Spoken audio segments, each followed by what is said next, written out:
J'ai eu le plaisir d'échanger sur le rapport et la situation sécuritaire au pays avec Mme Keïta lundi dernier et j'ai appris beaucoup de sa part. Je la félicite pour son engagement et lui exprime la haute appréciation de mon gouvernement pour le travail de qualité qu'elle est en train de réaliser dans mon pays dans une période délicate. Qu'elle soit assurée de notre pleine collaboration pour la réussite de sa mission.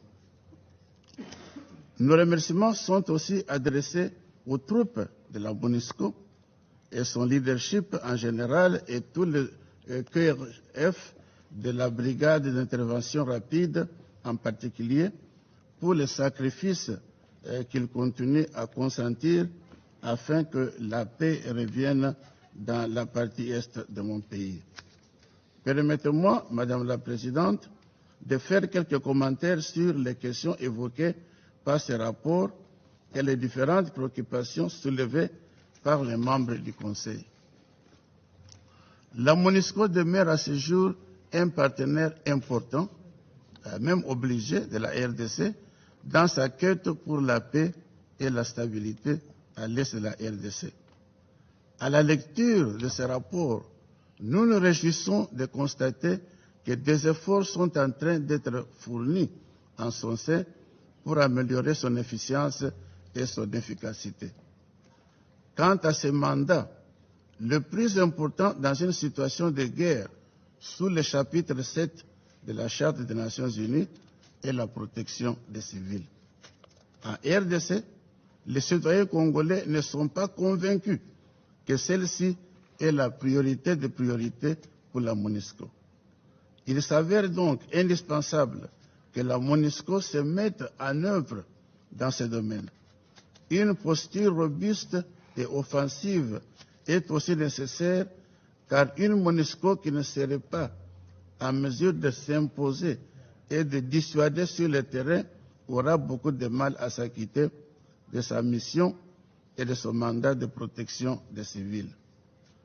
Pour ce faire, la RDC demande au Conseil de sécurité d'allouer à la MONUSCO des moyens suffisants, d'actualiser l'armement, les hélicoptères et d'élever les standards des équipements. Madame la Présidente, la situation politique de mon pays, comme le souligne le rapport sous examen, est principalement dominée par l'organisation des élections de 2023 et la situation sécuritaire de l'Est du pays. Le premier volet est sous contrôle, compte tenu de l'engagement des hautes autorités du pays d'améliorer le système et les processus électoraux. Avec un préfinancement utile par le gouvernement central et la promesse des Nations Unies d'apporter son soutien, les conditions matérielles d'un processus bien organisé s'avèrent possibles. Quant à la situation sécuritaire, il y a le processus de Nairobi sous le leadership du président kenyan Uhuru Kenyatta et l'initiative de l'Union africaine pour résoudre le conflit entre les deux présidents, Félix Antoine Tshisekedi Tshilombo de la RDC et Paul Kagame du Rwanda, sous la médiation du président angolais Joao Lourenço. À ce sujet, je peux dire que tout dépend de la volonté des uns et des autres, ainsi que des pressions de l'Union africaine et de la communauté internationale pour faire avancer le processus de la paix et de la sécurité. Comme le temps ne nous permet pas d'entrer dans les détails, permettez-moi de résumer la situation en élucidant un des acteurs les plus importants du conflit, notamment le mouvement du 23 mars ou le M23. Madame la Présidente, la situation sécuritaire est clairement prédominée par la résurgence du M23.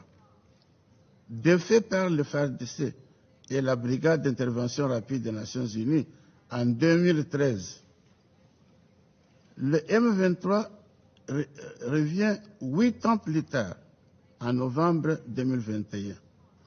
Aujourd'hui, comme Mme Keïta vient de nous le dire, il a un arsenal de combat supérieur à celui de la MONUSCO et de FARDC.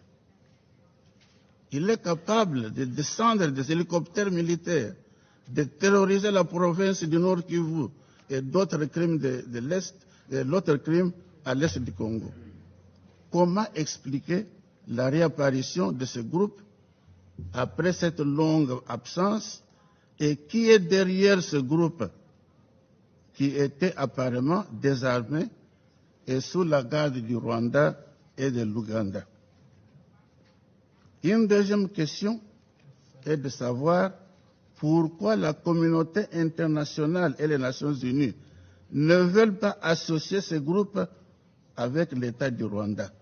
J'ai entendu ici, on parle des groupes étrangers, mais on ne les cite pas. Hein?